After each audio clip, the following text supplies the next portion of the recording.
face pose, you can use a couple different places in your practice. I like to use it as like a yin cool down pose at the end, especially for like a power class.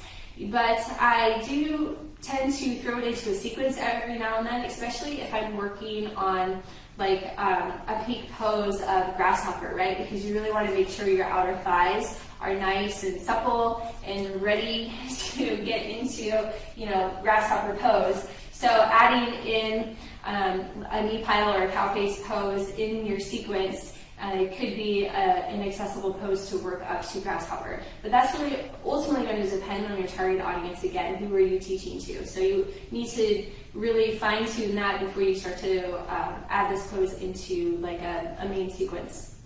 It's also a great pose to use in yin, and it's one that I tend to lean on a lot in yin because I feel like there are so many layers of the pose that you can use in a yin practice. So I'll start with that one. What I like to use for a yin class with cow face pose. Block is a great resource to sit on for this pose. So I'm going to sit on it here, and I'm also going to grab another block so I can show you what I'm going to do. So just starting with legs extended, and the first option is to bring your knee up to the sky, plant your foot to the outside of your hand. Now, you may have some students who are like so tight, and that might be you. You could always just place a block right underneath their knee here for them, and then like as they get closer, you can just kind of move the block around for support. So those are two options to use some props for the pose. You can sit on a block or use the block under the knee here. So this is the first option. So those are the first options I give them. And then I tell them if your knee is on top of your bottom knee and you don't feel any pain and you're ready to go deeper, then I have them lean off to the side or lean back to take their straight leg, tuck it underneath, and come into cow face legs. And I usually don't do cow face arms for a yin practice. I'll just have them fold forward here into the pose, and you can even use a block for your forehead to rest here. And this is just awesome to hold. So hold it for 5 to 7 minutes, come out of the pose, maybe pause, do some windshield wipers, and then move into the other side. Elise talks about going from pigeon into cow face. That could be a great combination you do in a yin class as well. And then usually from here, since we've been folding forward for so long in a yin class, I usually like to do something that's opening, especially since you've been pinching right in this area. And I'll usually go down into like a bound infinity pose. So if you're on your belly and your arms are here, roll off to the side, hand can come up and reach for the other hand, or you can just keep it to the earth, the other foot can come down. So you're going from like a really tight closing off pose into a nice deep opening pose. So that could be a transition you can do in a yin class for the cow face pose.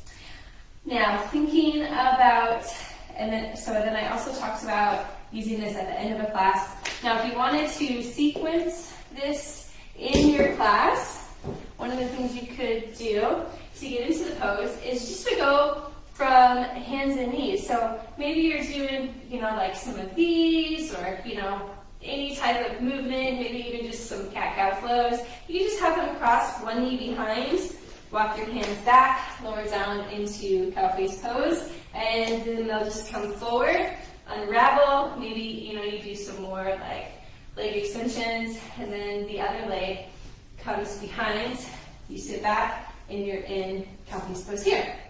And then you can do the same thing, come back to hands and knees, uncross the knees, and then move into whatever you have next in your series. So that could be used as like an active rest in between like sun salutations and a main standing series that you're doing, or in between any of your main sequences.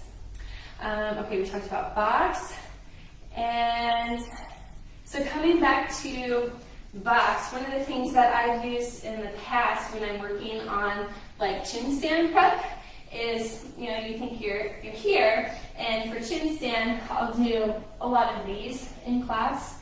I might not even do chin stand that day with my students, but at least I'm helping to build the strength and the technique for the pose. So when you're here, you can lift up, have them cross the leg behind, and use this as their active rest because there's nothing that they need to do with their arms in this pose.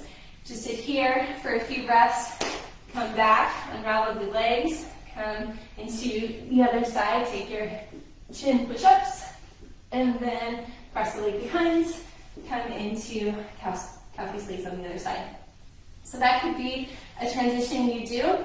I think it was Fiona had talked about going from, a half cow face into half Lord of the Fishes pose. So that's a good option. And you could also go from knee pile to lift me up and twist. So you could do it to or from the pose.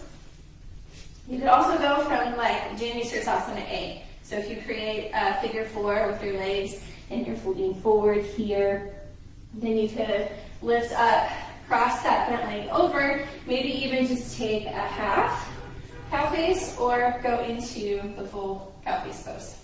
So that could be some option. That could be an option. You could also do January-Sirsasana B, and that's where you sit on your heel. So I can't see when I go this way. So I'm sitting on my heel here, and then you could just have your students lift up, heel comes off to the side, take the straight leg, and stack it on top. So that's another transition that could be useful. 3-legged down dog. Okay, another one that you could do, not from a seated position or hands and knees. Let's say you're here in a 3-legged down dog. You could bring the knee to the ground, tuck the other behind, and come into your cow face pose.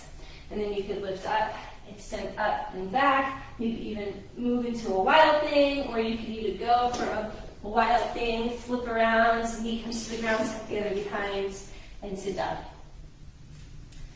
Okay, what else do we have? Tripod headstand. Ooh, this is the challenging one.